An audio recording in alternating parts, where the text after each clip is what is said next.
Welcome to another Mindweave video. It's been a while since we did one of these, and a lot has happened since moving Mindweave to the Amazon servers. So we're going to be looking at the map maker today, which is complete in all of the structural senses. You can now very easily draw here on the map, and you can create new sections. Diagonalization is working to the extent that you can see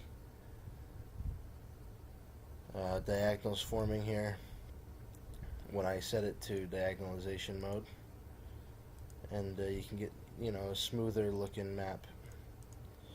And so the same thing can be said of walls. Diagonalization there. And pits. It used to be that you could only draw pits that looked like squares, but now if I connect those squares, I've written a fancy dancy algorithm.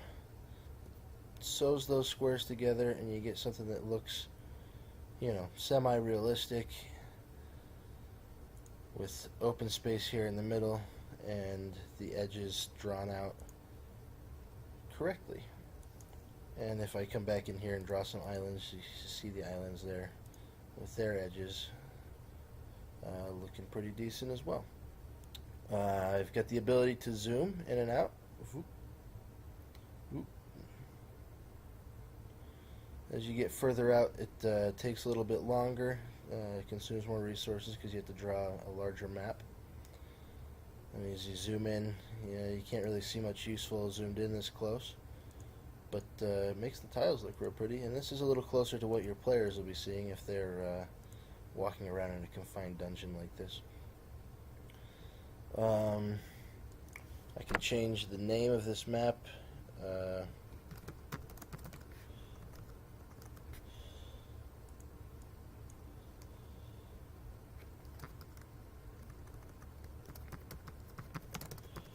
Change the name of the sections. I can save it off.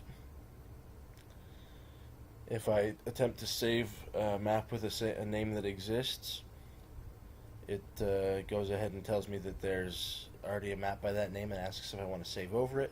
And I have the opportunity to come and change this name and then save the map.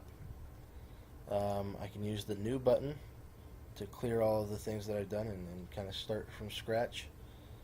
Using these controls over here actually does change the ceiling height in the area. And if I activate this mode, I can look around and see that this ceiling height is 12, but if these were open spaces, they'd have a ceiling height of 8.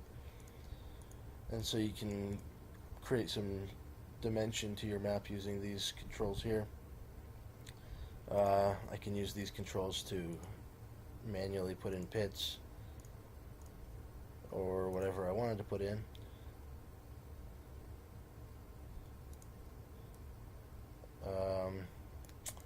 For example, I can do something that would not be possible with conventional things. If I came in here and said I wanted a 54 and a 54, oh, I guess I got the wrong one, but it looks good. And a 54 and a 54, and then I tell it that I want to rotate these guys.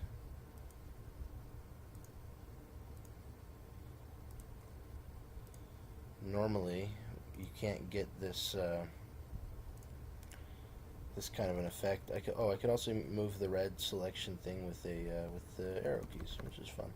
But normally, you can't get this kind of a spire-looking effect in the pits, and so this manual changing ability allows you to create things like that, which is kind of fun. So the last thing to show you is the ability to load a map. You can't see the map that I just saved. If I refreshed, it would be there. I think I'm going to refresh later to show you. Oh, refresh now. Okay, here we go. Refresh. Load. There we go. There's the map that I just made. We'll load that for fun. It should only take a second. There it is, with both sections. But I want to load one of these other maps. This should work.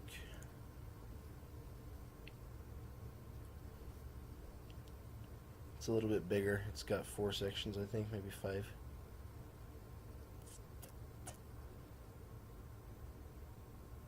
There we go. So this map's got a couple fun things going on here. Oh, this isn't really the funnest one. Anyway, it's got everything I want to show you. It's got this section here where you've got hidden alcove in here and some little pillars in these intersections. It's got a rounded out room with a stone cut, stone worked room in there. It's got some pit fun that I was doing, showing some people.